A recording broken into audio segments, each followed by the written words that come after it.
सभी की आप सभी का स्वागत है। आई थिंक हम वेट कर रहे हैं कि थोड़े और पार्टिसिपेंट्स आए। Rajani ma'am, I think we can start.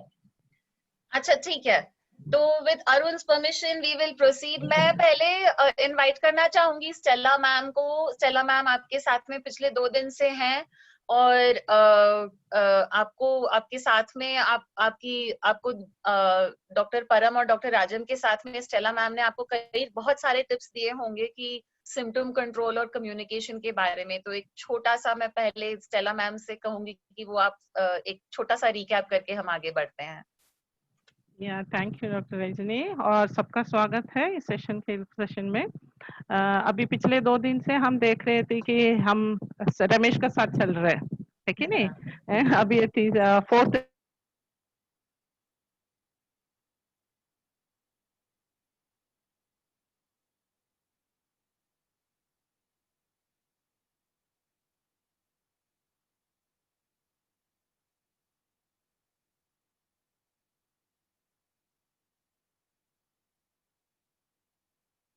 Stress और हमारा भी स्ट्रेस है, ठीक है। तो बात करने के टाइम उनको क्या क्या प्रॉब्लम होता है, वो प्रॉब्लम हम लोग कैसे एक साइड से निवारण कर सकता है बैठ के। वही तो हमने कम्युनिकेशन में बहुत जरूरी सीखा है कि एक नहीं हम सिर्फ हमारा डिसीजन नहीं है, फैमिली के साथ भी हम लोगों को कम्युनिकेट करना चाहिए करके। तो अभी ये 2 दिन में सिम्टम कंट्रोल भी देखा हमने, कम्युनिकेशन भी देखा। जैसे कि ब्रेथलेसनेस का पेशेंट है, डिलीरियम होता है पेशेंट के साथ, तो हम लोग उसको पेशेंट्स को कैसे pharmacology other than that non pharmacology कैसे हम हैंडल कर सकता है। तो कल हम लोग ये भी देखा था कि ब्रेकिंग बैड न्यूज कैसे हम लोग स्पाइक्स सबको याद होगा, स्पाइक्स हमको दिखाया था कि कैसे हम लोग ब्रेकिंग बैड न्यूज भी कर सकता है। लेकिन जैसे कि हमने कल बोला कि बहुत सारा डूज एंड डोंट्स है और उसके साथ साथ एक्सपीरियंस बहुत ही जरूरी है। बिना एक्सपीरियंस का एक दिन जाके नहीं बैठ के पेशेंट को न्यूज ब्रेक नहीं करना चाहिए, ठीक है। बट लेकिन विथ एक्सपीरियंस आप लोगों को सीनियर्स के साथ ये सब होगा तो हम लोगों को हम सीख जाएंगे। जैसे कि डॉक्टर राजम ने बताया, क्या डॉक्टर्स जब राउंड लेता है जरूर हमको भी जाना चाहिए ताकि हम लोग बहुत कुछ सीख सकता है, बहुत कुछ पूछ के हम लोग भी सीखेगा, ठीक है। तो इसलिए कम्युनिकेशन में ये होता है कि we have to learn a lot of things. उसके लिए हमको हमारा एक स्टेप आगे रखना चाहिए, डॉक्टर्स के साथ शेयर करना चाहिए हमारा जो भी हमारा मन में आता है, ताकि हम भी सीखेंगे उनसे। और हमारे सीनियर्स, हमारे जूनियर्स और कम्युनिकेशन इम्प्रूव कैसे कर सकता है वो भी हमने कल देखा है, ठीक है। तो आज हम एंड ऑफ लाइफ केयर है, तो मुझे मालूम है आप लोग 2 दिन से बहुत सारा क्वेश्चन चैट में डाला है और कुछ क्वेश्चंस के लिए पैलियम इंडिया ऑलरेडी बता दिया कि वो क्वेरीज आपको बाद में भी बता देंगे करके। कुछ चीजें हैं जैसे कि आज और कल हम लोग कवर भी कर सकता है, ठीक है। तो आज भी सब लोग अपना कोई भी क्वेश्चन हो, क्वेरीज हो, कुछ भी हो, प्लीज चैट बॉक्स में डाल दीजिए। जितना हो सकता है हम लोग आपको उसका क्या बोलते हैं आंसर रेस्पॉन्स दे पाएंगे। और जो भी हमको नहीं दे सकता है कि हम लोग बाद में वो देख के आपको आंसर कर देंगे। Okay, so over to doctor Rajni. अभी डॉक्टर लिस्ट है, कहाँ पर भूल गया, बैंगलोर में, राइट? Yes ma'am. या शी इज इन बैंगलोर, ठीक है। तो मैं डॉक्टर रजनी को टेक ओवर करने के लिए बोल रहे हैं। अब डॉक्टर रजनी आपसे बात करेंगे, ठीक है। Thank you so much Stella ma'am, thank you. वैसे मैं एक बात कहना चाहूंगी कि मेरी जो इंटेंसिव केयर और पैलिएटिव केयर और एंड ऑफ लाइफ केयर में जो भी सबसे ज्यादा ट्रेनिंग हुई है उसके लिए मैं आभारी हूँ सारे सीनियर नर्सेस की, क्योंकि जितना मैंने हमारी सीनियर नर्सेस से सीखा है ऑपरेशन थिएटर में, आईसीयू में, वार्ड्स में, वार्ड मैनेजिंग जो नर्सेस हैं, क्योंकि वो जो पेशेंट्स के साथ में उनका दुख देखती हैं, उनके फैमिलीज के साथ में बहुत टाइम स्पेंड करती हैं, मैंने सबसे ज्यादा उनसे ही सीखा है। तो मैं कहूंगी कि आप लोगों के पास एक मौका भी है कि जैसे अगर मेरे जैसे कोई जूनियर डॉक्टर जैसे मैं थी 15-20 साल पहले आएंगे और आपके साथ में राउंड्स लेंगे, तो आप उनको एक एक मानवीयता, इंसानियत, एक प्यार भरा टच जो होता है, जो केयरिंग होता है नर्सिंग का, जो कभी कभी यंग डॉक्टर्स अपने बुकिश नॉलेज में भूल जाते हैं कि हम इंसानों का इलाज कर रहे हैं, बीमारियों का नहीं। तो ये आप उनको याद दिला सकते हैं। तो मैं शुक्रिया अदा करना चाहूंगी मेरे सारे नर्सिंग टीचर्स के, जिन्होंने मुझे आज ये इतना जो भी मैं कर पा रही हूँ उनकी सीख की वजह से है। तो इसके साथ शुरू करते हैं। जैसे स्टेला मैम ने कहा कि हम रमेश जी के साथ साथ आगे बढ़ रहे हैं, उनकी कहानी आगे बढ़ाते हुए हम थोड़ा, आज एक संजीदा टॉपिक है एंड ऑफ लाइफ केयर के बारे में, लेकिन ये बहुत जरूरी टॉपिक है कि इस पर हम कुछ विचार करें। तो थोड़े पर्सनल क्वेश्चंस भी आएंगे, आपके मन में भी सवाल आएंगे, हम कोशिश करेंगे जैसे स्टेला मैम ने कहा। तो मैं अपना स्क्रीन शेयरिंग शुरू कर देती हूँ और कोशिश करूंगी कि आपके सवालों के जवाब मैं दे पाऊं। आपको मेरा स्क्रीन नजर आ रहा है, आशा है? यस, ठीक है। तो आज हम एंड ऑफ लाइफ केयर के बारे में कोविड-19 के कॉन्टेक्स्ट में बात करेंगे। थोड़े चीजें मैं जनरल वाले एंड ऑफ लाइफ केयर के बारे में भी बात करूंगी, लेकिन थोड़े स्पेसिफिक इश्यूज होते हैं कोविड में, तो उनको भी एड्रेस करने की कोशिश करूंगी। और मैं धन्यवाद कहना चाहूंगी डॉक्टर राजी का, जो कोर ग्रुप में है पैली कोविड केरला और पैलियम इंडिया की टीम में, जिन्होंने ये पूरा जो टीचिंग का जो एक मॉड्यूल बनाया है, जिसके जरिए हमें इस ट्रेनिंग मिल रही है, ये ट्रेनिंग मिल रही है। तो ये डॉक्टर राजी के पूरा ये उनका कंपाइलेशन है। तो हम आज ये समझने की कोशिश करेंगे कि मृत्यु एक नेचुरल इवेंट होती है, ये कुछ अननेचुरल इवेंट नहीं है। ये हम सभी के लाइफ में तो आने ही वाला है, जो इस दुनिया में आया है उससे इस दिन जाना ही है। तो इसकी एक बहुत, इसका महत्व ये है कि अगर हम इसे पहले ही जान ले कि ये होना ही है, तो फिर हम केयर सही तरीके से दे पाएंगे। और अभी थोड़े चैलेंजेस जो हैं कोविड के टाइम पे, उनके बारे में भी थोड़ा बात करेंगे। लेकिन हम ये भी देखेंगे कि जो प्रिंसिपल्स होते हैं, जो मूल होता है एंड ऑफ लाइफ केयर का, वो इस कठिन परिस्थिति में भी हम मेंटेन कर सकते हैं, और क्या स्ट्रैटेजीज का हम इस्तेमाल कर सकते हैं। आपकी ई बुक में भी हमेशा जैसे यहाँ पे आपको टिप्स मिलेंगे, एल्गोरिदम्स मिलेंगे, रिसोर्सेस मिलेंगे, और आप इनका कंटिन्यूअस इस्तेमाल कर सकते हैं। तो बहुत सारे फिलोसोफर्स, बहुत सारे संतों ने मृत्यु के बारे में बहुत कुछ बातें की है। हमारे देश में भी इतने सारे संत महात्मा आए हैं, और सभी ने कुछ ना कुछ अपनी जो फिलॉसफी है, अपनी विजडम जो है, उनका ज्ञान हमारे साथ बांटा है। और ऐसे थोड़े ही स्टेटमेंट्स आप अपने स्क्रीन पे देख रहे हैं कि हमारी सबसे, मृत्यु is not the biggest, death is not the biggest fear, the biggest fear is taking the risk to be alive. And Dr. Rajni, यस, can you share it full screen? It is full screen for me ma'am, लेकिन आपके लिए क्या full Slide screen share नहीं आ रहा करने है? से full screen हो जाएगा. Yeah, it's not full screen till now. Oh, I Slide have it share. as full. Uh-huh. I'll try Arun? it again. मैं stop अच्छा, करके okay. फिर से try करती हूँ. Okay, ma'am. I'll stop and try again. Let me see.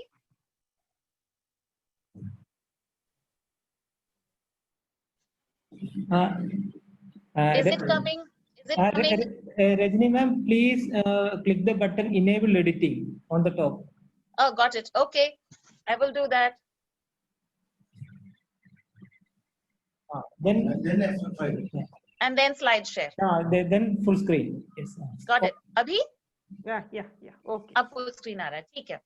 तो ये दूसरी बात है कि जो एक civilization that denies death ends by denying life, मतलब अगर हम इस पे विचार भी ना करें मृत्यु के बारे में, तो हम जीवन का भी कुछ भाग उसके बारे में हम विचार नहीं कर पाएंगे, क्योंकि ये जीवन का अंतिम भाग जो है वो भी जीवन का ही एक भाग है, वो last few days.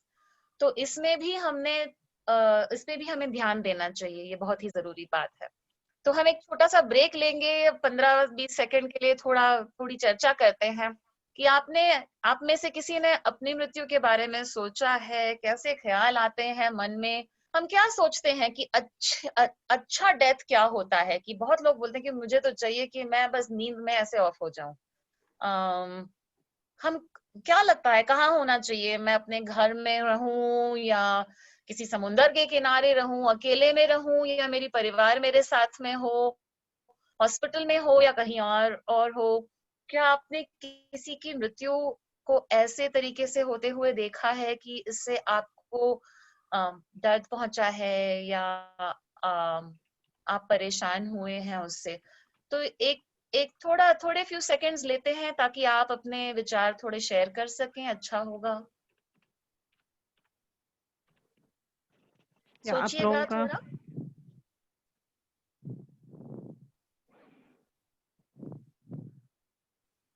Yeah, two responses have already come.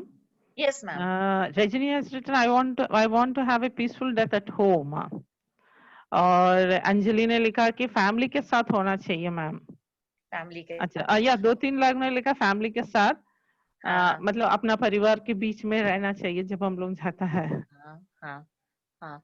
लोग चाहते हैं कि अंतिम दिनों में हमें दर्द महसूस ना हो। पीसफुल जब हम बोलते हैं, इसमें हम चाहते हैं कि हमें सफरिंग ना हो, किसी भी प्रकार की सफरिंग ना हो। ना तो दर्द हो, ये दर्द मेंटल दर्द भी हो सकता है, फिजिकल दर्द भी हो सकता है, किसी प्रकार की सफरिंग ना हो। हम चाहते हैं कि ये घर पे हो। हम चाहते हैं कि हमारे परिवार वाले जिनसे हम प्यार करते हैं, जो हमसे प्यार करते हैं, हमारे आसपास हों।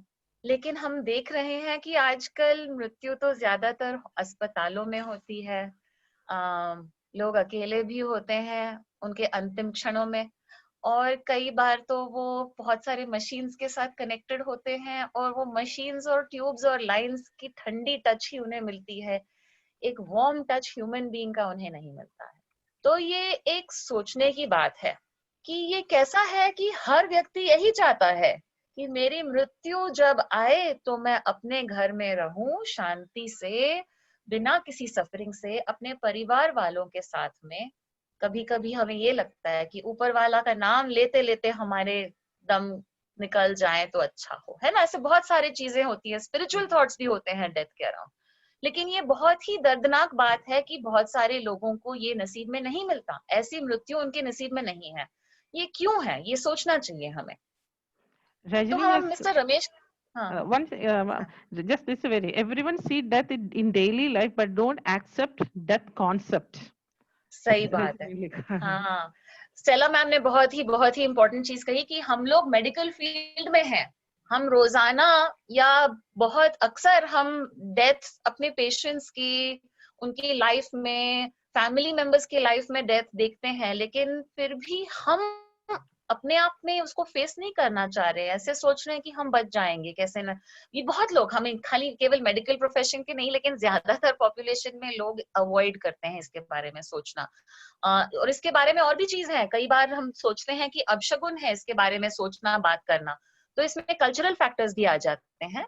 लेकिन सोचने की ये बात है कि जब हम अपने सारे जो स्पिरिचुअल टेक्स्ट्स हैं, आप बाइबल सोचिएगा, या आप कुरान सोचिएगा, या आप सोचिएगा कि वेद, उपनिषद, गीता में यहाँ कहीं नहीं लिखा है कि मृत्यु के बारे में सोचना या बात करना बुरा है। मृत्यु को जीवन का एक भाग माना गया है, और इससे कुछ अपशगुन या बैड लक नहीं माना जाता, कि उसके ऊपर थोड़ा विचार करें। ये नहीं कि उसके बारे में ही सोचते रहें, लेकिन थोड़ा तो विचार करना बनता है। तो मिस्टर रमेश के पास वापस आते हैं हम।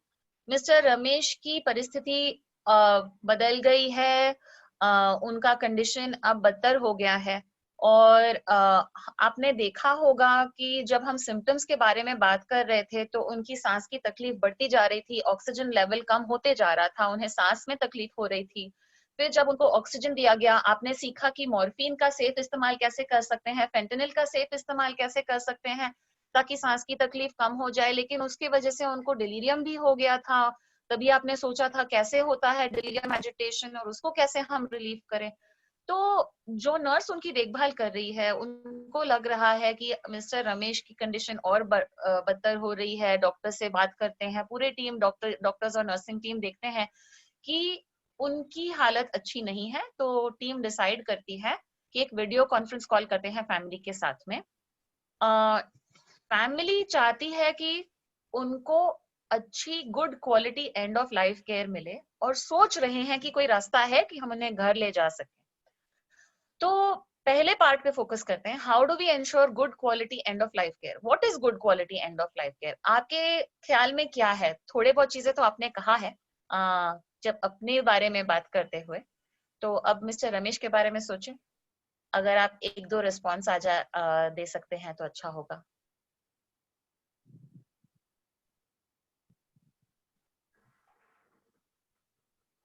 रजनी और ममता ने रेस्पॉन्स किया है कि पहले से कि जो अपनों को खोने का वो जो फियर है ना, वो मतलब हम बोल नहीं सकते वो कैसे होता है करके, दैट्स रियल फियर। हाँ हाँ, तो ये बहुत सही बात कहा आपने कि ये एक अपनों का खोने का फियर है। तो ये डर के वजह से कई बार क्या होता है कि जिसके बारे में डर है उसके बारे में हम बात नहीं कर पाते, वो बात लबों पे नहीं आती। लेकिन हम ये भी जानते हैं कि कोई भी जो डर है उसको फेस करके ही, उसका सामना करके ही उसका हल निकाल सकते हैं।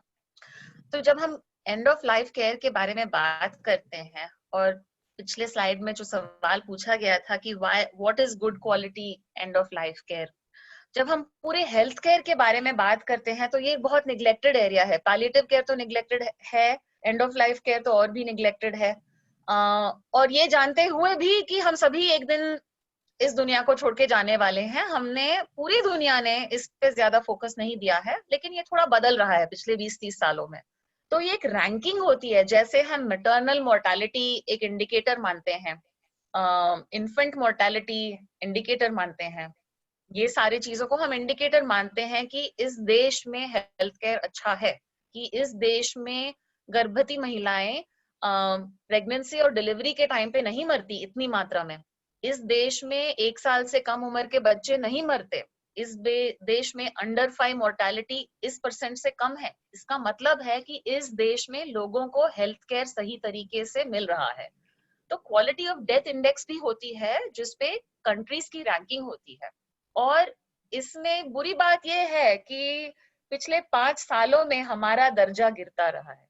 तो हम थे शायद 2010 के करीब, हम थे 48 या ऐसे वर्ल्ड में जितने कंट्रीज की रैंकिंग हुई थी, अभी 80 के करीब कंट्रीज की रैंकिंग हुई तो हम 67-68 पे थे आई थिंक। और ये बहुत ही ये एक दुख से भरा टॉपिक है कि हमारे कंट्री में लोगों का अंत बहुत दर्द के साथ होता है। तो इसको हम कैसे बदलें? ये इंडिकेटर्स अगर हम जान लें तो फिर हम बदल पाएंगे। अगर हमें मालूम होगा कि good quality of and of life care क्या होता है तो फिर हम वो दे पाएंगे। तो ये क्वालिटी ऑफ डेथ में बहुत इंपॉर्टेंट चीज है कि क्या लोगों को पैलिएटिव केयर एक्सेसिबल है, क्या उनको मिल सकता है पैलिएटिव केयर, जो एनवायरनमेंट है उसके लिए सही है कि नहीं। ह्यूमन रिसोर्सेस का मतलब है हम जो हेल्थ केयर वर्कर्स हैं, जो कम्युनिटी वॉलंटियर्स हैं, क्या हमें सिखाया गया है कि लोगों की जरूरतें क्या होती हैं एंड ऑफ लाइफ केयर में। अफोर्डेबिलिटी का मतलब हुआ कि सरकार अपनी तरफ से भी कोशिश करे कि ये ट्रेनिंग हम सभी को मिले ताकि हम अपने कम्युनिटीज तक पहुंचा पाए। क्वालिटी ऑफ केयर मतलब जैसे आप अभी ट्रेनिंग ले रहे हैं, जो भी आप सीख अपने कम्युनिटी पे वापस लेंगे तो वो क्वालिटी ऑफ केयर इंप्रूव होगी। और कम्युनिटी एंगेजमेंट, क्योंकि पैलिएटिव केयर में एक चीज हम सभी ने सीख लिया है कि केवल और डॉक्टर्स और नर्सेस से ये काम नहीं होता, ये पूरी कम्युनिटी साथ में जब मिलजुट के काम करे, मतलब हमारे पड़ोसी, हमारी कम्युनिटी के सारे जो लोग हैं, जो युवा पीढ़ी है, सभी लोग मिलके काम करें तो फिर ये काम ठीक तरह से हो सकता है कि हम क्वालिटी ऑफ डेथ जो है उसको इम्प्रूव कर पाए। तो ये एक बहुत ही इंपॉर्टेंट स्टेटमेंट मुझे डॉक्टर राजी ने जो ये शेयर किया था हम सभी के साथ में बहुत अच्छा लगा। कि आप सोचिएगा कि अगर किसी के घर में एक नई जान आती है, जब किसी के घर में बच्चा होता है तो कैसे जश्न मनाया जाता है, कितनी तैयारी होती है, उसकी तैयारी हम कितने टाइम से करते रहते हैं, उसके लिए कितने सेरेमनीज होते हैं, है ना। तो we ought to give those who are to leave life the same care and attention that we give to those who enter the life, that is the newborns. तो जो हमें छोड़ के जा रहे हैं उनको हमने उतना ही अटेंशन और केयर देना चाहिए जिसके साथ में हम स्वागत करते हैं नई जान का। तो ये एक सोचने की बात है कि हमें इस थॉट को, इस केयर को अवॉइड नहीं करना चाहिए, क्योंकि ये भी एक बहुत ही इंपॉर्टेंट माइलस्टोन होता है सभी की लाइफ में, परिवार की लाइफ में, तो इस पे ध्यान दिया जाए। चैलेंजेस कोविड के टाइम में क्या होती हैं, ये थोड़े अलग चैलेंजेस आ जाते हैं कोविड में, क्योंकि ये डिसीज जो है कि कई बार बहुत तेजी से प्रोग्रेस होती है। आपको सिम्टम्स वाले सेशन में आपने देखा होगा कि फेजेस जो होते हैं, पहले हफ्ते में सिम्टम्स, सेकेंड हफ्ते में, लेकिन कई बार जो बुजुर्ग पेशेंट्स होते हैं, ये जो वल्नरेबल पॉपुलेशन है, जो शायद जिनको डायबिटीज, हार्ट डिसीज पहले से है, या ओबेसिटी है, या कोई और रिस्क फैक्टर्स हो, उनमें काफी तेजी से भी प्रोग्रेशन हो सकता है। तो जैसे आपने देखा मिस्टर रमेश तो आए अस्पताल में और 2 दिनों के अंदर अंदर उनकी हालत तो बहुत बुरी हो गई। तो ऐसा नहीं था कि हमारे पास 1 हफ्ता था या 10 दिन थे। कई बार ऐसे सिमिलर सिचुएशंस जो नॉन कोविड में होते हैं, जब किसी को निमोनिया, अपर रेस्पिरेटरी इन्फेक्शन से निमोनिया हो जाता है, हमारे पास थोड़े दिन होते हैं कि हम एक रिलेशनशिप फॉर्म कर पाए फैमिली के साथ में, एक रिश्ता बना पाए, जो कम्युनिकेशन में कल आपने देखा था। रिश्ता बनाना जरूरी होता है कि वो ट्रस्ट करें हमारी बात को, हम कोशिश करें कि हम सभी जान जाएं कि हम पेशेंट के हित में ही बात कर रहे हैं।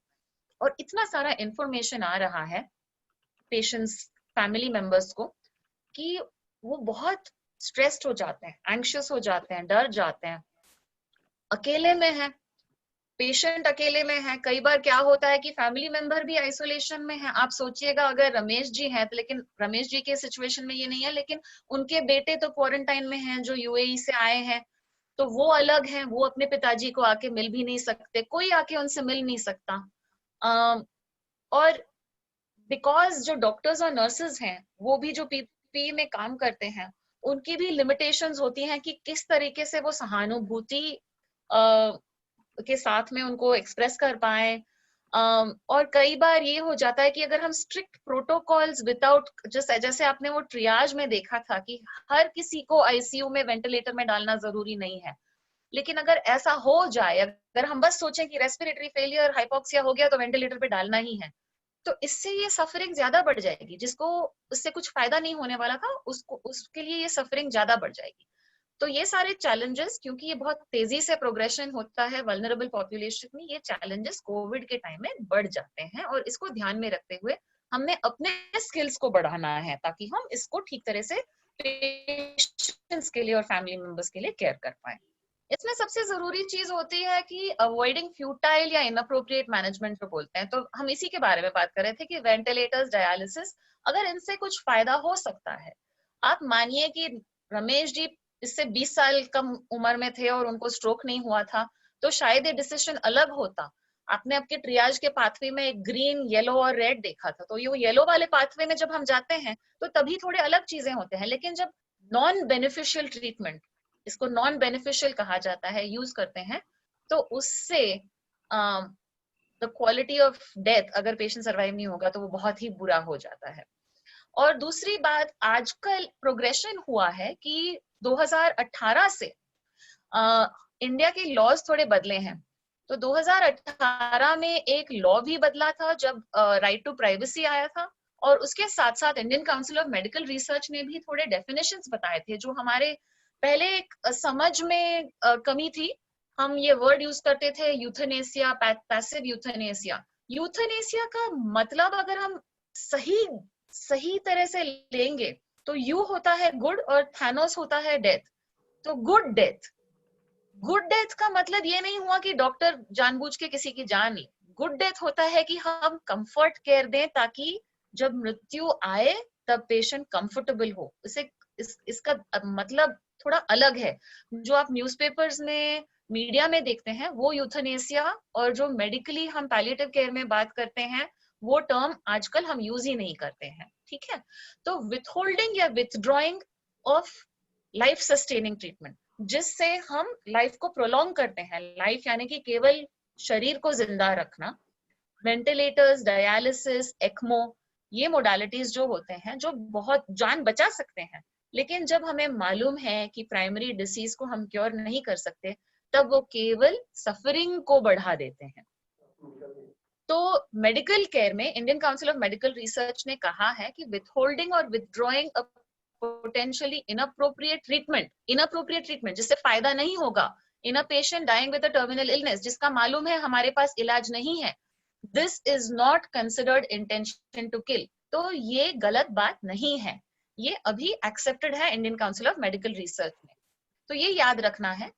और डू नॉट रिससिटेट का भी 2020 में Indian council of medical research ने कहा है कि जिस पेशेंट की सर्वाइवल की उम्मीद नहीं है, अगर वो आईसीयू में लाइफ सपोर्ट पे है, तो उनके लिए सीपीआर करना, अगर फैमिली ने और डॉक्टर्स ने मिलके एक डिसीजन लिया है, तो वो भी ठीक है कि do not resuscitate, do not attempt resuscitation. ये एक हम स्टैंड ले सकते हैं। मोस्ट इंपॉर्टेंट है कि हम याद रखें प्रिंसिपल्स क्या होते हैं एंड ऑफ लाइफ केयर।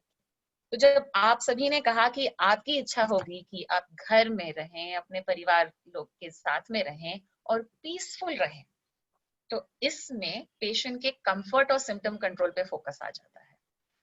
अभी सिम्टम कंट्रोल के बारे में आपने काफी कुछ देखा है ऑलरेडी, लेकिन यहाँ पे जब एंड ऑफ लाइफ आ जाता है, पैलिएटिव केयर में थ्रू आउट कई डिसीजेस, कोविड नहीं, कोविड कई लोगों को बहुत काफी टाइम तक वो सफर करते हैं, 2-3 हफ्ते, तो हमेशा हम सिम्टम कंट्रोल के बारे में सोच रहे हैं। लेकिन जब एंड ऑफ लाइफ केयर आ जाता है, जब केवल थोड़े दिन बाकी हैं, थोड़े घंटे बाकी हैं, तो हमारा फोकस शिफ्ट हो जाता है कि हम किसी नंबर को चेज नहीं कर रहे, एक ऑक्सीजन सैचुरेशन को नहीं चेज कर रहे हैं, हम केवल पेशेंट की तरफ देख रहे हैं कि पेशेंट कंफर्टेबल है। तो मैं हर 2 घंटे में जाके ब्लड प्रेशर चेक करूं और वो कफ इन्फ्लेट करूं, उससे तो पेशेंट को तकलीफ होगी। तो अवॉइडिंग अननेसेसरी इंटरवेंशंस, अगर आईवी कैन्युला निकल गया है तो हम जान गए हैं कि सबक्यूट से भी हम मॉर्फिन दे सकते हैं, तो एक और आईवी कैन्युला क्यों डालें? तो अननेसेसरी इंटरवेंशंस हम अवॉइड करेंगे। Dr. Rajni, already they have communicated that they were saying unnecessary investigation, unnecessary interventions that should not be done in the hospital because Wonderful. we are disturbing the patient. They have already communicated, especially Rajni, Mamata and all, we were saying these are the things which usually we take of the patient. Yeah. और just simple things कि अगर patient so रहा है तो उसको सोने दो, position change हम करते हैं प्रेशर स्क्वायर के लिए, लेकिन अगर अभी झपकी लगी है तो फिर रहने 2-2 घंटे सोने दो। तो these are the kind of things that we think of कि our focus is now only on patient comfort. All the time communication हम मेंटेन करेंगे, psycho social support family members को। अगर मेरे कोई फैमिली मेंबर एडमिटेड है और मैं जानती हूँ कि उनका अंत अभी निकट है, तो मैं ये जानना चाहूंगी कि वो कंफर्टेबल है। तो जब भी हम फैमिली के साथ फोन पे बात करें, अगर हम एक वर्ड ऐड कर लें कि हाँ वो स्टेबल है, वो ठीक है, वो आराम से सो रहे हैं, उन्होंने इतनी चाय मांगी और चाय पी ली, उनको अच्छा लगा, ये 2 चीज आप बोल देंगे ना, तो फैमिली के मन में बहुत पीस आ जाती है, तो कि कोई उनके बारे में ध्यान दे रहा है, जो आप उनके लव्ड वन जो अकेले हैं वहां पे, उनके बारे में। तो एंड ऑफ लाइफ केयर जब हम प्लान करते हैं फैमिली के साथ में, ये जो वीडियो कॉन्फ्रेंस हम प्लान कर रहे थे फैमिली के साथ में, रमेश जी की फैमिली के साथ में, उसमें ये मेन टॉपिक होता है कि गोल्स ऑफ केयर क्या है, कि अब हम जान गए हैं कि मिस्टर रमेश की रिकवरी की आशा नहीं है, तो हम ट्रांजिशन करेंगे इंटेंसिव केयर से to palliative care approach, and we want consistent involvement of everybody in this palliative care approach. हम साइको सोशल सपोर्ट प्रोवाइड करेंगे फैमिली, और एंड ऑफ लाइफ केयर में हमेशा मृत्यु के बाद में भी जो बेरीमेंट सपोर्ट होता है, मतलब हम पेशेंट को एक अलग सेपरेट यूनिट नहीं मांगते, पेशेंट और फैमिली को साथ में एक यूनिट की तरह देखते हैं, तो फैमिली को भी सपोर्ट करना उनके दुख के टाइम में, ये होता है and of life care planning.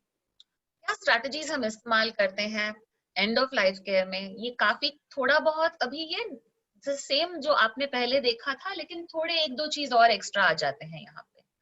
तो कॉमन सिम्टम्स जैसे कि हमने देखा, breathlessness, agitation, pain, fever, secretions और प्रेशर अल्सर्स। हमेशा कोविड पेशेंट की देखभाल करते हुए, क्योंकि एंड ऑफ लाइफ में हम शायद थोड़ा ज्यादा इन्वॉल्व हो जाएंगे पेशेंट के साथ में, उनको टर्न करना, पोजीशन वगैरह या सिक्रीशंस, आपको अपनी रक्षा सुरक्षा के लिए हमेशा पीपीई सही तरीके से पहन के ये सारी चीजें करनी है। तो ब्रेथलेसनेस में हमने देखा था कि आप मॉर्फिन यूज कर सकते हैं और बेंजोडायजेपिन्स, मिडाजोलैम के जैसे यूज कर सकते हैं। तो यहाँ पे ये हो जाता है कि आप डोजेस इनके उस लेवल तक दे सकते हैं जब तक सिम्टम्स इंप्रूव हो जाए। तो ये आप सब्जेक्टिवली चेक करेंगे कि पेशेंट का ब्रेथलेसनेस कम हुआ है, वो कंफर्टेबल है, और उस लेवल पे रखेंगे। और कंटिन्यूअस इन्फ्यूजन भी यूज कर सकते हैं। यहाँ पे देखने की बात है कि आप दोनों को मॉर्फिन और जो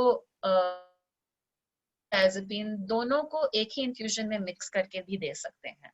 तो एक फायदा है कि एक कंबाइंड इन्फ्यूजन भी आप दे सकते हैं ब्रेथलेसनेस के लिए।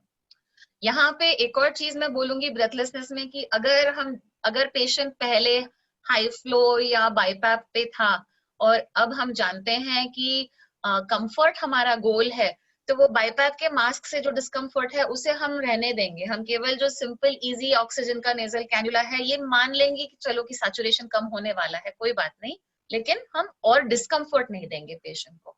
हैलोपेरिडोल और मिडाजोलैम ये भी कंटिन्यूअस इन्फ्यूजन के जैसे दिया जा सकता है एजिटेशन के लिए, बस उसी डोज में, ताकि एजिटेशन कम हो जाए और पेशेंट शांत हो जाए, ताकि वो अपने ट्यूब्स को ना खींच रहे हो और शांति से नींद में हो। ऐसे पेन और फीवर, आप जब पेशेंट पूरी तरह कॉन्शियस नहीं है, अगर वो कंफ्यूज है और बीच बीच में कुछ बोल रहे हैं, लेकिन आप पेशेंट के चेहरे से भी आपको पता चलता है जब आप एग्जामिन करते हो, पेशेंट को टर्न करते हो कि उनको दर्द हो रहा है कि नहीं। तो जरूर जब आप असेसमेंट करते हैं बेड साइड पे तो देखिएगा कि अगर लग रहा है कि पेशेंट दर्द में है, वो बोल नहीं पाएंगे कभी कभी, लेकिन आपको लग रहा है कि जब आपने उनको टर्न किया, किसी बॉडी के पार्ट को टच किया जब टर्न करते वक्त, तो उनको उनके चेहरे पे दर्द आपने देखा, तो आप जरूर ये श्योर कर लीजिएगा कि उनको एक स्टैंडिंग ऑर्डर हो पेन मेडिसिन का, ये नहीं कि जब चेक किया तब, क्योंकि वो तो एक्सप्रेस नहीं कर पाएंगे आपको। तो आप एक पैरासिटामोल तो सेफली दे ही सकते हैं पेशेंट को।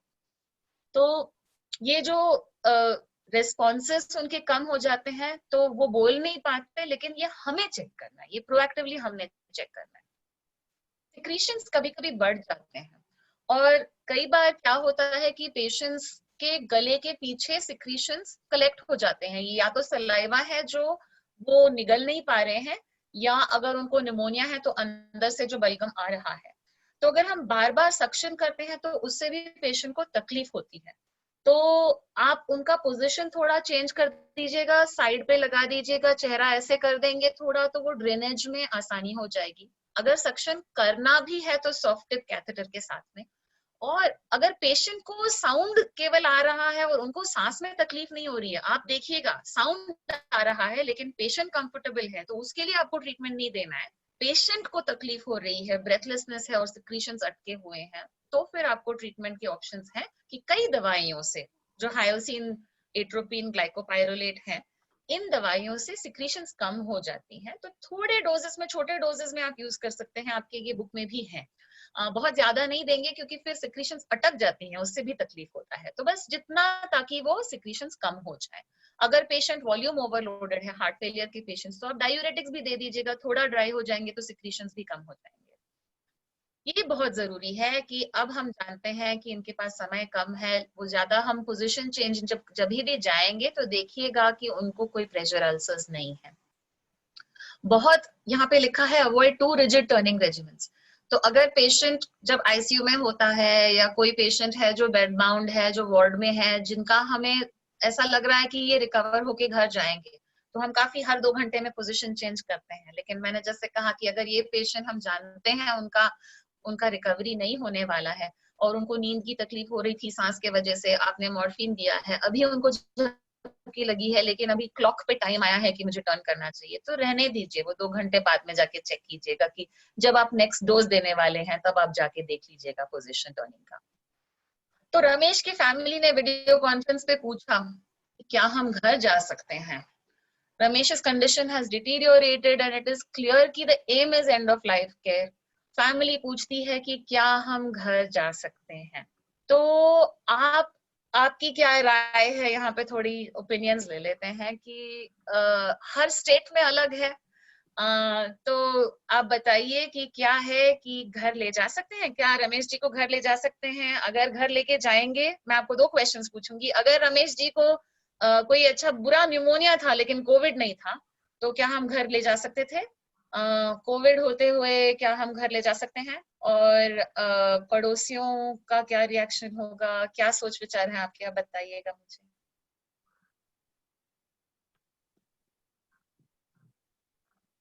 आपने कभी देखा है कि कोई आईसीयू से, या जो बहुत ही सीरियस कोविड पेशेंट है, उसे घर ले आते हुए?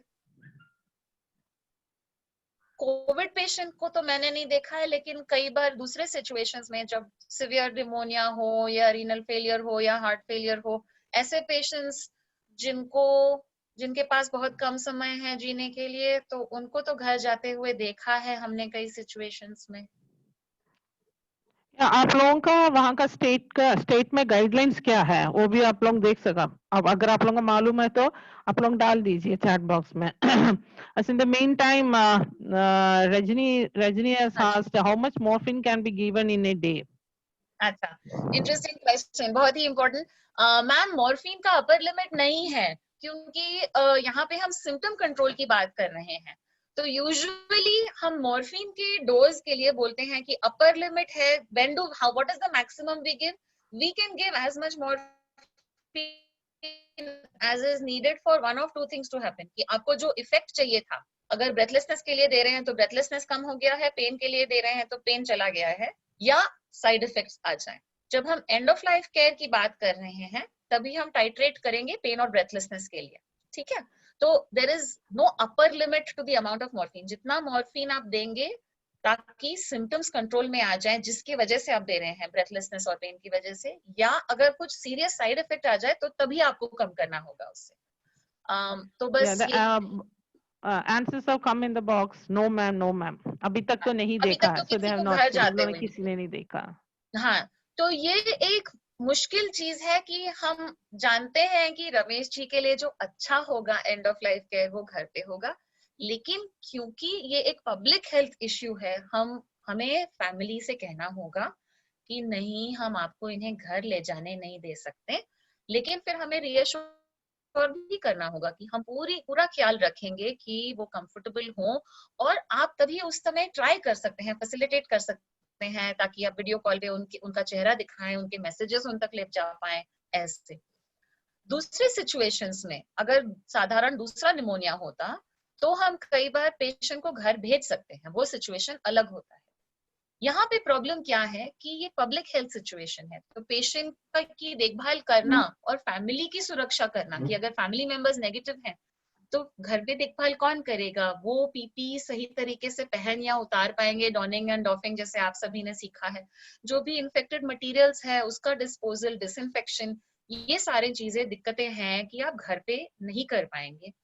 घर पे continuous round the clock professional support नहीं मिल पाएगा, जो दवाइयां जरूरी है उनके रिलीफ के लिए वो देना भी मुश्किल है। तो ये सारी चीजें हैं, और इसकी वजह से फैमिली को वैसे बहुत गिल्ट महसूस करते हैं कि हम उनको घर भी नहीं ले आ पाए, उनकी इच्छा थी कि अगर उनके दम जाए तो घर पे, तो ये भी नहीं कर पाएंगे, तो इससे फैमिली को भी डिस्ट्रेस होता है, हमें इसको भी मैनेज करना है। कई बार फैमिली मेंबर्स भी आइसोलेशन में होते हैं, जैसे मैंने कहा। दूसरा है कि स्टिग्मा फ्रॉम सोसाइटी, तो ये एक्चुअली अभी गुजर रहे इतने कठिन समय से कि उनके जो पिताजी हैं उनका अंत पास में आ रहा है, लेकिन अड़ोस पड़ोस के लोग उनको अवॉइड कर रहे हैं, उनके घर पे कोई नहीं आता, कोई फोन करके बात नहीं कर रहा, नहीं तो बहुत बहुत दर्द और दुख सहते हैं कोविड पेशेंट्स की फैमिलीज भी। तो ये सारे चैलेंजेस हैं इस सिचुएशन में अभी।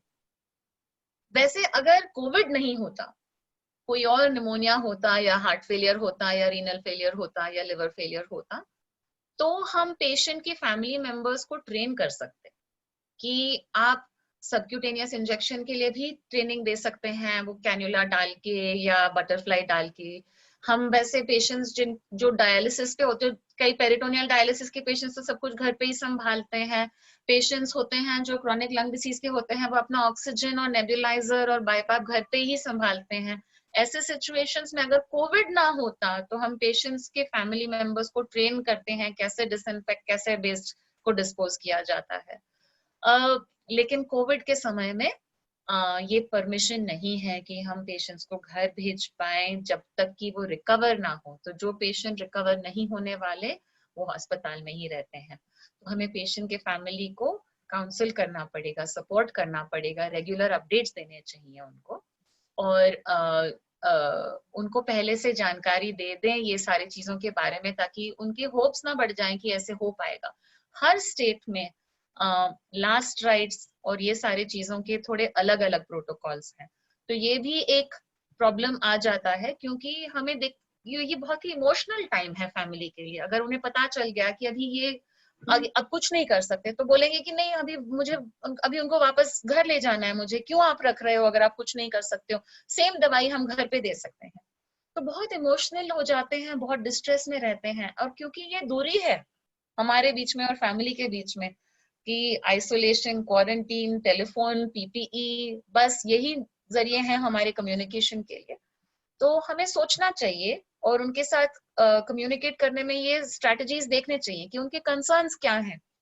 कई बार उनके कंसर्न्स होते हैं किसी रिश्तेदार के आने के लिए कि वो भी रहे लास्ट राइट्स के लिए।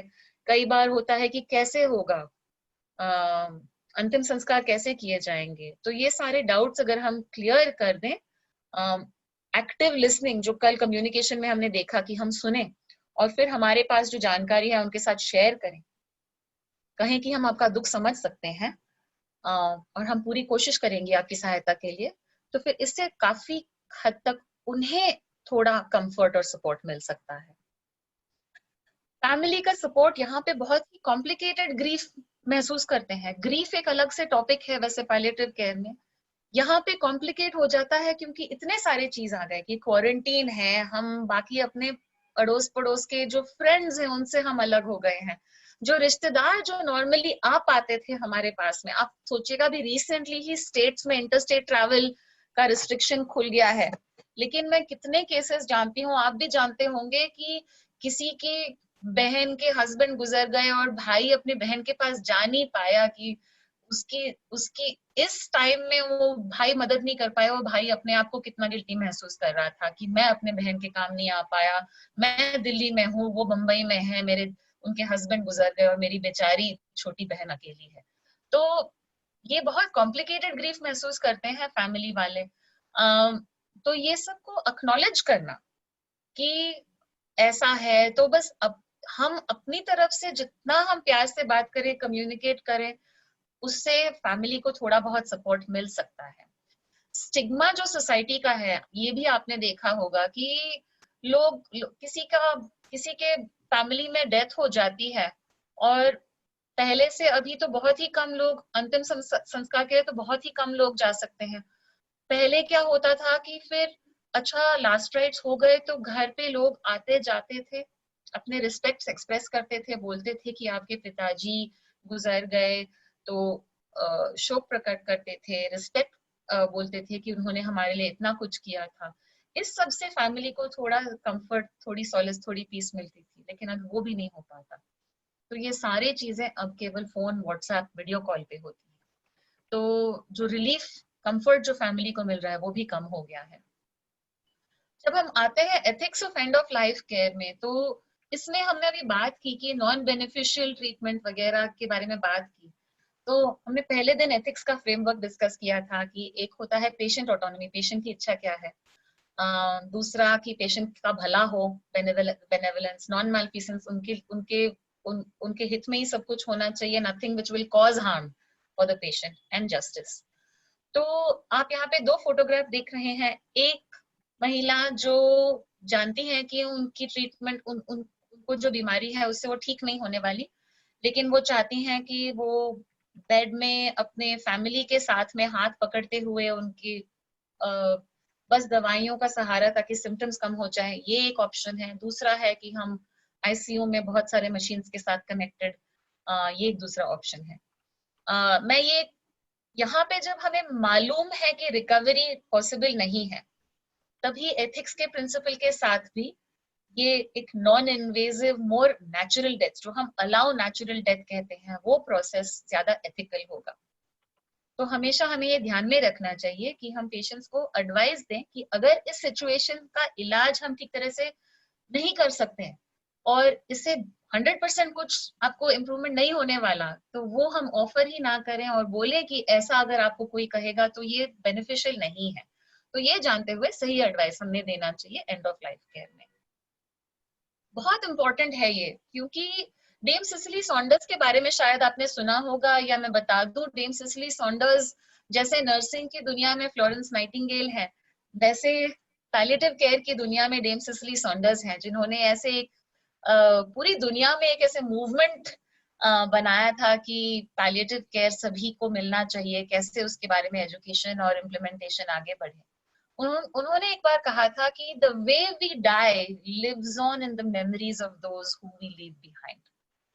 तो अगर आप लोगों ने कभी कुछ महसूस किया है, अपने एक्सपीरियंस किया है अपने आपके फैमिली में कि कोई जिनको आप बहुत चाहते थे, उनके अंतिम दिन अस्पताल में बहुत टाइम आईसीयू में खिंच के बहुत सारे ऑपरेशंस और प्रोसीजर्स करते हुए, तो ये जो मेमोरी है, ये जो दर्द है, सभी के मन में रह जाता है।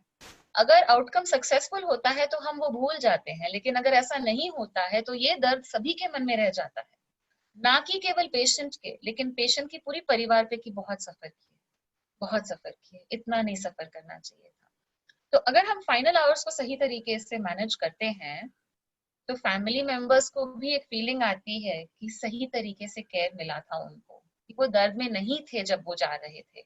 एक सेंस होता है वो गुड डेथ का, और एक कनेक्शन आता है फैमिली में कि सब लोग साथ में जुड़े हुए हैं कि रमेश जी को तकलीफ ना हो। हम जानते हैं हम उनका इलाज नहीं कर सकते, वो रिकवर नहीं होंगे, लेकिन वो दर्द में नहीं है। ये एक इम्पोर्टेंट चीज है।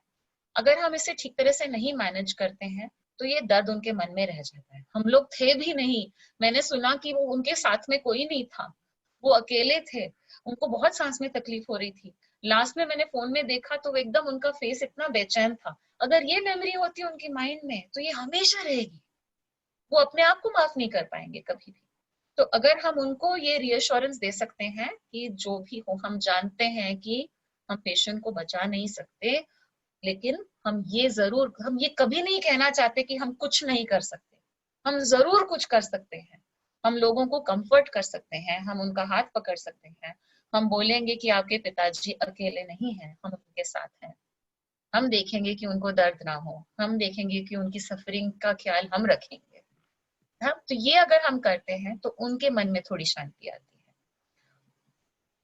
तो ये अभी ऐसे होते होते अफसोस की बात, रमेश जी गुजर गए। उनकी फैमिली ने कहा कि मेडिकल टीम को, सभी डॉक्टर्स और नर्सेस को, कि आपका धन्यवाद कि वो अकेले नहीं थे। उन पे वीडियो कॉल पे उन हम आप आपने हमें आपकी हमने आपने हमारी मदद की कि हम उनको देख पाए, एक बार उनसे कह पाए कि हम उनको बहुत प्यार करते हैं, ये सब। तो अभी आप उनको फोन करके उनसे बात करते हैं, चेक करने के लिए फैमिली के साथ में कि आप लोग कैसे हो अभी। तो फैमिली कहती है कि हमारे मन में शांति नहीं है, क्योंकि कई कई स्टेट्स में ऐसा है कि अंतिम संस्कार के लिए बॉडी फैमिली को नहीं मिल रही है, कि अंतिम संस्कार वगैरह जो क्रिमेशन है वो स्टेट की तरफ से हो रहा है, या बेरियल जो है स्टेट की तरफ से हो रहा है। कई स्टेट्स में परमिशन है कि फैमिली के 3 लोग आके जा सकते हैं साथ में, जो डेसिग्नेटेड कोविड-19 पेशेंट्स के लिए जो इलेक्ट्रिक क्रीमेटोरियम्स हैं या बेरियल ग्राउंड्स हैं। लेकिन कई स्टेट्स में ये परमिशन नहीं है, तो उनके मन में ये रह जाता है कि हम ये नहीं कर पाए। और वो कहते हैं कि हमारे जो नेबर्स हैं वो हमको ग्रीट भी नहीं करते हैं, तो हमारे मन में शांति नहीं है। तो आप क्या कहेंगे जब ऐसा होता है? आपने ऐसा देखा होगा या आपने कहीं कुछ कहानियां सुनी होंगी, कुछ शेयर करना चाहेंगे आप इस दर्द के बारे में? सिर्फ एक जो भी लोग कोविड वार्ड में काम किया होगा, कभी तो उन लोग आप लोगों ने देखा होगा ऐसे सिचुएशन जहां पर पेशेंट्स का फैमिली जब घर में गया, कोई घुसने नहीं दिया अपार्टमेंट में, नहीं तो घर में नहीं आना बोला, ऐसे तो कुछ तो सिचुएशन हुआ होगा। तो आप लोग शेयर करने से अच्छा था कि उस टाइम जैसे कि आप है नहीं तो दूसरा है, तो आप लोग कैसे रेस्पॉन्ड करेंगे उसके ऊपर? एक इम्पोर्टेंट चीज है यहाँ पे कि कम्युनिकेशन में कई बार जब फैमिली ये एक्सप्रेस करती है, तो ये हमेशा ऐसा नहीं है कि वो नर्सेस या डॉक्टर से एक आंसर चाहती है। वो चाहते हैं कि हम सुने, उनका दर्द हम एक्सेप्ट करें और उनके दर्द में हम एक सहारा बन के कहें कि हाँ, हम समझते हैं कि आपका दर्द बहुत भारी है अभी, क्योंकि इसके लिए ये जो प्रॉब्लम है अभी, जो सोसाइटी का प्रॉब्लम है, ये सब हम सॉल्व नहीं कर सकते, ये हम अवेयरनेस से सॉल्व कर सकते हैं। तो एज डॉक्टर्स एंड नर्सेस हमने अगर अपने सराउंडिंग्स में अपने नेबर्स वगैरह को इन्फॉर्मेशन दी कि अगर कोई कोविड का पेशेंट है, अगर किसी को ऐसा होता है, तो आप प्लीज एक फोन करके उनको रीच आउट करके बोलिएगा कि हम हैं आपके सहारे के लिए। आप लोग बहुत ही दुख में होंगे, आज का खाना मैं भेज देती हूँ आपके घर पे।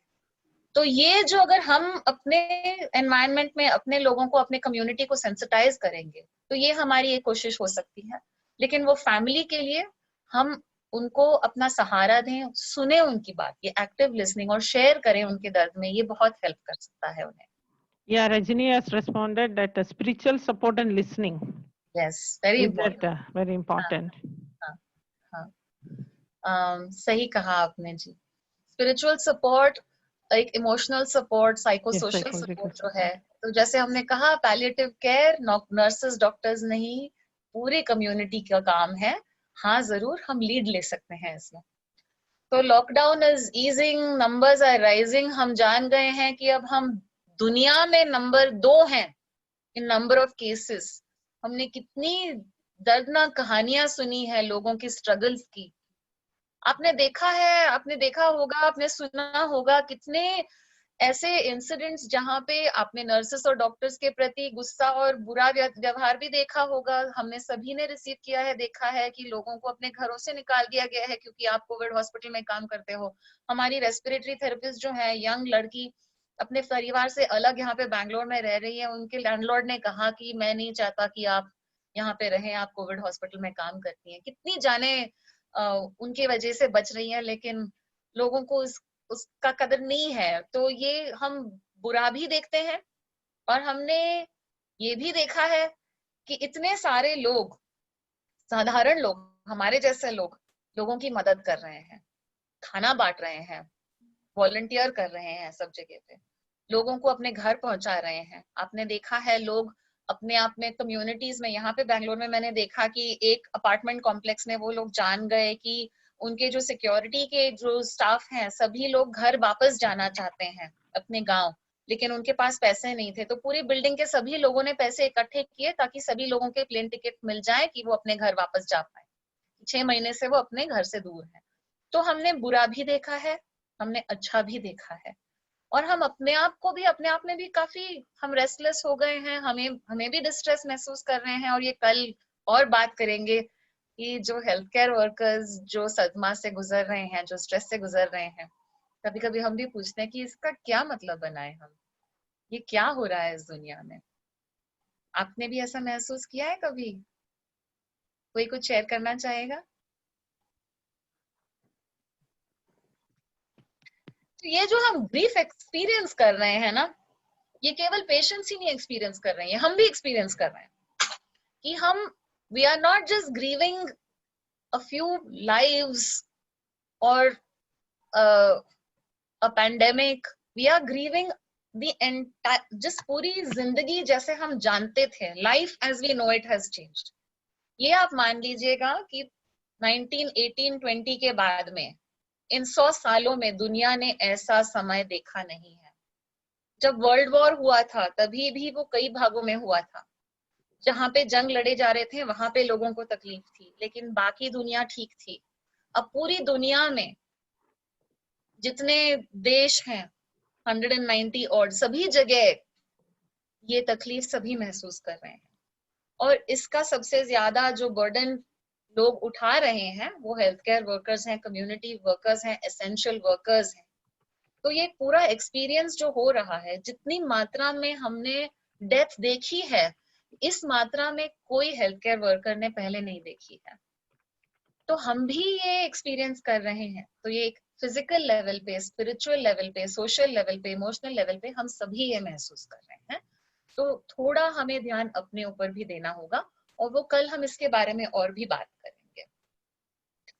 ये पैंडेमिक के टाइम में जो दुख हम महसूस करते हैं जब कोई गुजर जाता है, ये और भी कॉम्प्लिकेटेड है, क्योंकि ये जो नॉर्मल प्रोसेस है जिसके जरिए हम हील होते हैं एज ए कम्युनिटी, कोई गुजर जाता है तो लोग साथ में आते हैं, हमारे रस्म रिवाज होते हैं किसी की मृत्यु के बाद में, और इसका पर्पस ये होता है कि लोग आके एक दूसरे को सपोर्ट करें, और जो कम्युनिटी, जो फैमिली, जो कम्युनिटी में ये लॉस हुआ है वो धीरे धीरे रिकवर करे। लेकिन ये गाइडलाइंस जो अभी infection control and prevent spread of infection के वजह से लाए गए हैं, इसके वजह से ये जो ह्यूमन सपोर्ट सिस्टम है, साइकोलॉजिकल, इमोशनल, सोशल, स्पिरिचुअल, जैसे रजनी जी ने कहा, ये जो सपोर्ट सिस्टम्स है हमारे, ये अभी नॉर्मल के जैसे हम कंटिन्यू नहीं कर पा रहे। तो हम नए नए डिवाइसेस ट्राई कर रहे हैं, लोग ट्राई कर रहे हैं कि फिर से टेक्नोलॉजी का इस्तेमाल कर रहे हैं, फोन, व्हाट्सएप, वीडियो, जूम, जैसे हम अभी जुड़े हुए हैं, हम सभी जो है हेल्थ केयर वर्कर्स पूरे देश में, आप मानिएगा हम सब ये सब फेस कर रहे हैं, हम सब नॉर्मल से ज्यादा लेवल ग्रीफ और बेरीजमेंट फेस कर रहे हैं। लेकिन इस प्लेटफॉर्म पे, इस वेबिनार में हम थोड़े बहुत जुड़े हुए हैं इस दुख में, तो उससे थोड़ा तो ये ऐसा एहसास आता है कि हम अकेले नहीं हैं। तो आज के टेक होम मैसेजेस बस यही होंगे कि हमने बहुत कोशिश की रमेश जी की हेल्थ को सुधारने में, लेकिन सिचुएशन ऐसा था कि वो रिकवर नहीं कर सकते थे, क्योंकि वो उनकी उम्र ज्यादा थी, डायबिटीज, हार्ट, स्ट्रोक, ये सारी चीजें हैं। तो हमने फोकस किया कि हम उनको कंफर्ट दे पाए, सही ट्रीटमेंट जो था वो दिया, जो इनअप्रोप्रिएट ट्रीटमेंट है, जो जिससे बेनिफिट नहीं होगा, वो नहीं दिया। पूरी कोशिश की कि फैमिली के साथ हमेशा कम्युनिकेट करते रहे। जब फैमिली गुस्सा महसूस कर रही थी तो हमने सुना कि उनका दर्द क्या है, क्यों गुस्सा फील कर रहे हैं, और जब एंड के टाइम में हमने देखा, ये केयर लिया कि रमेश जी का कंफर्ट और भी एनहांस हो गया, और फैमिली के साथ हमने कम्युनिकेशन, वीडियो कॉल वगैरह करके उनको भी इंक्लूड किया और सपोर्ट किया। तो यही होगा good quality end of life care. और अगर हम पेशेंट्स को ऐसे सपोर्ट कर पाए तो ये दर्द जो पैंडेमिक का है वो थोड़ा कम हो पाए। और ध्यान की बात यह है कि ये कोविड-19 के लिए स्पेसिफिक नहीं है, ये हर पेशेंट को मिलना चाहिए।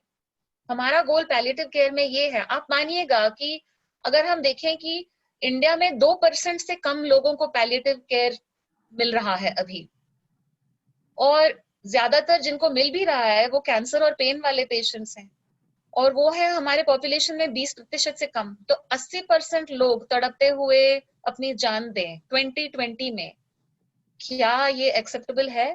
नहीं।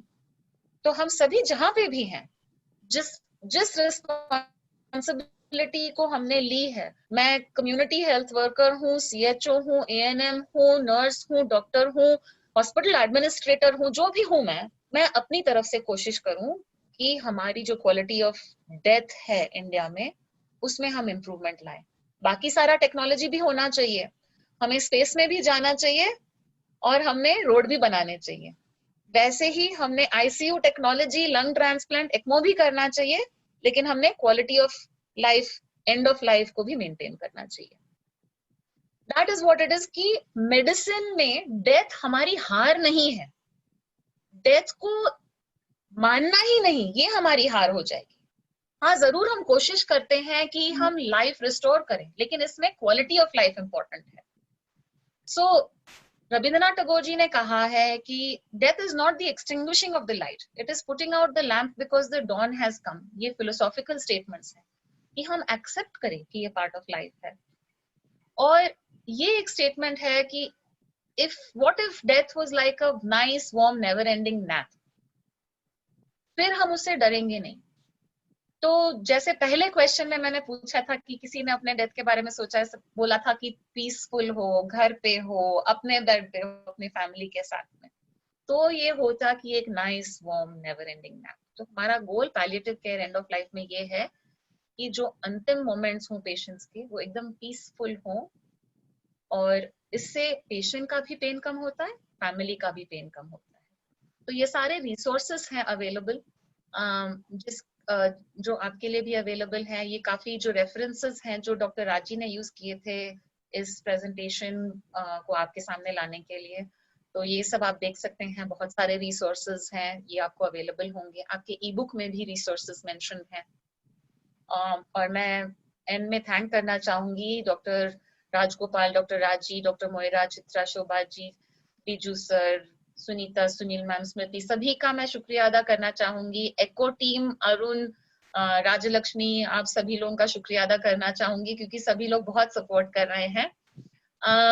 मैं आज आई थिंक सब लोगों का मूड थोड़ा भारी हो गया होगा, तो मैं डॉक्टर राजन, जिनसे आप पहले मिल चुके हैं, उनका एक फेवरेट क्वेश्चन आता है जब हम ये सब बातें करते हैं। तो पिक्चरों से काफी कुछ सीखने को मिलता है, तो एक मिनट ले लेते हैं, किसी की कोई फेवरेट पिक्चर हो, गाना हो जो आपको याद है, जहाँ पे हमारी जो आर्ट, मूवीज, बुक्स, लिटरेचर ने हमको सहारा दिया हो फेस करने में एंड ऑफ लाइफ को। किसी की कोई फेवरेट पिक्चर्स आप शेयर करना चाहें, गाना शेयर करना चाहें?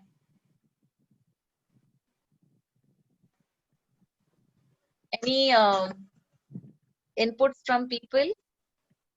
Yeah. Mr. Bhagat Singh was saying कि हाँ, हमने जरूर उन्होंने सुना कि आखिर में एक बार मिलने से अच्छा था करके, कम से कम शांति मिलता है करके, दूर से ही हो, बिकॉज यूजुअली दे से ना दूर से ही हो, एक बार मिलने से अच्छा था करके। तो मैंने वही बता रहा था कि हाँ, आजकल तो व्हाट्सएप है और वीडियो कॉलिंग, अगर हम लोग कोविड वार्ड में है, किसी को अपना फैमिली से बात करना है तो हम वो भी उसकी जरिए हम लोग बात करवा सकता है। और मेरे ख्याल से बहुत सारे हॉस्पिटल्स ये सुविधा भी दिया है, पेशेंट्स को अपना मोबाइल यूज कर सकता है, नहीं हो तो गैजेट्स रहता है, नर्सेस को बताने से उन लोग उनसे बात करवा सकता है।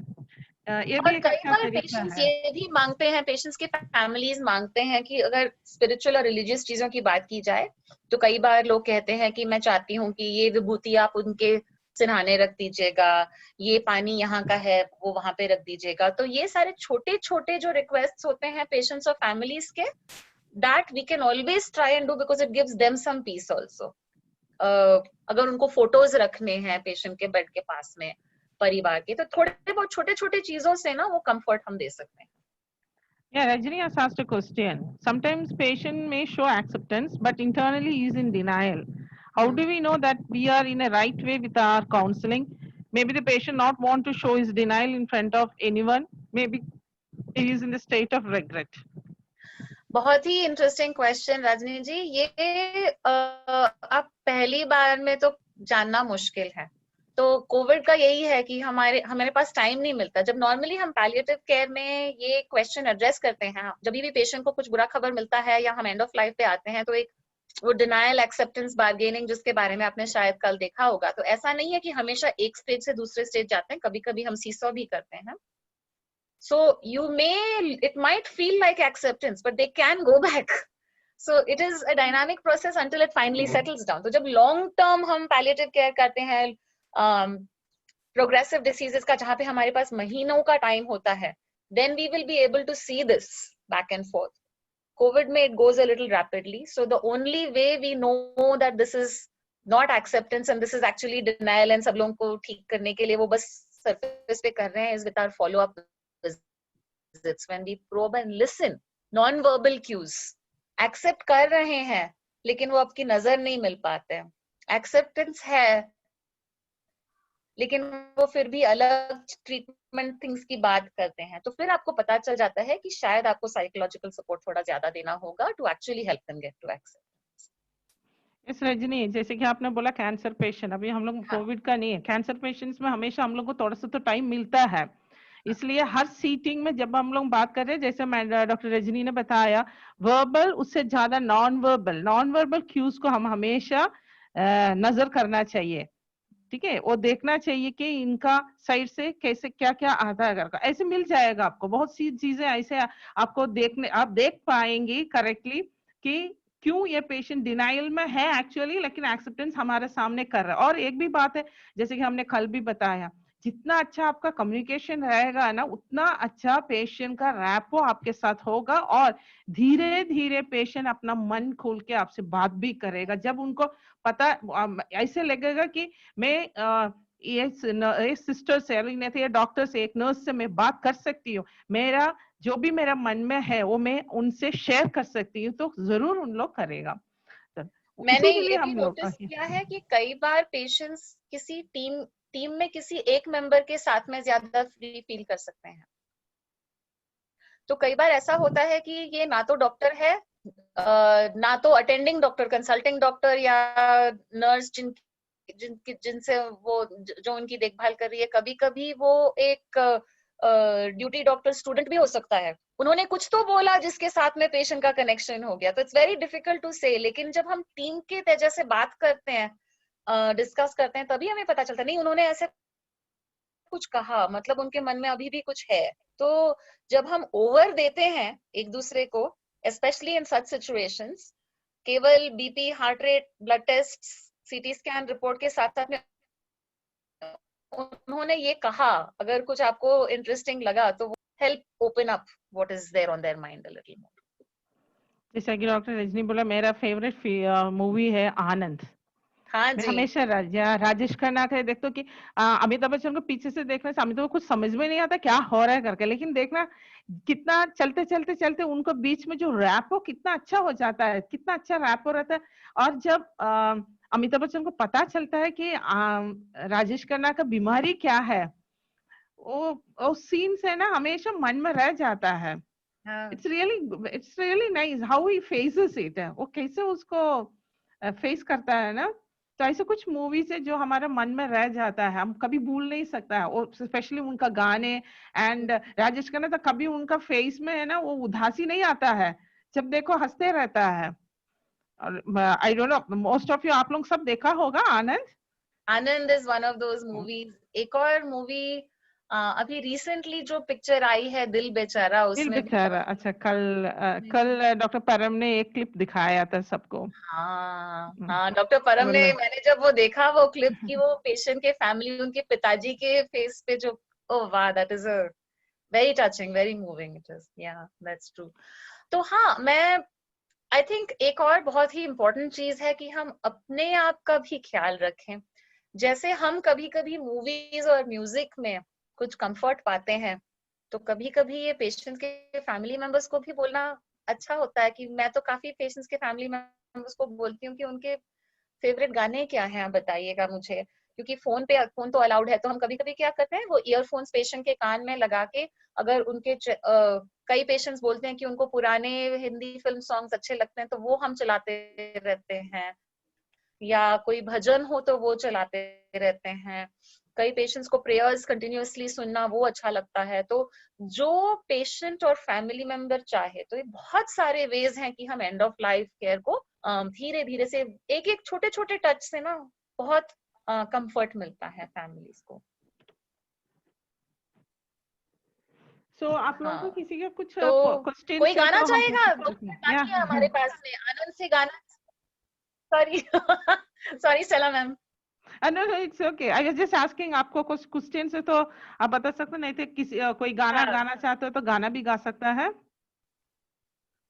थोड़ा हल्का कर लेंगे को, क्योंकि कल हम जाने वाले हैं अपने डिस्ट्रेस के साथ डील करने के लिए और अपनी अपनी दुविधा को इम्प्रूव करने के लिए। तो उसका शुरुआत आज भी कर सकते हैं हम।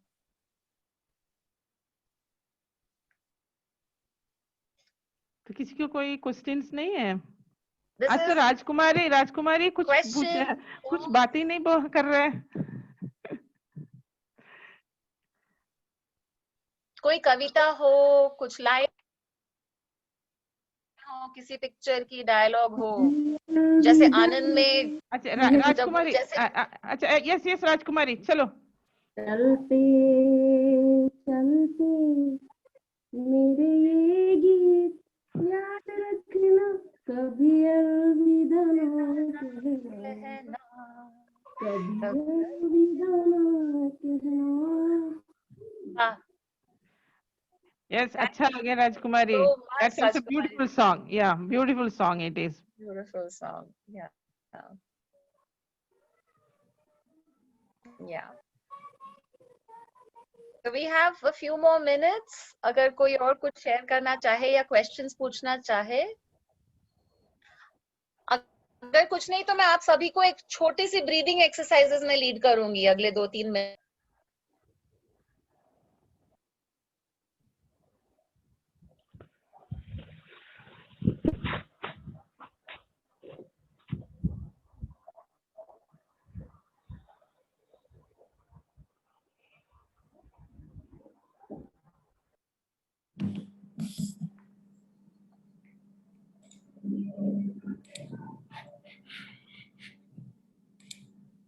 Hello, Dr. Rajini?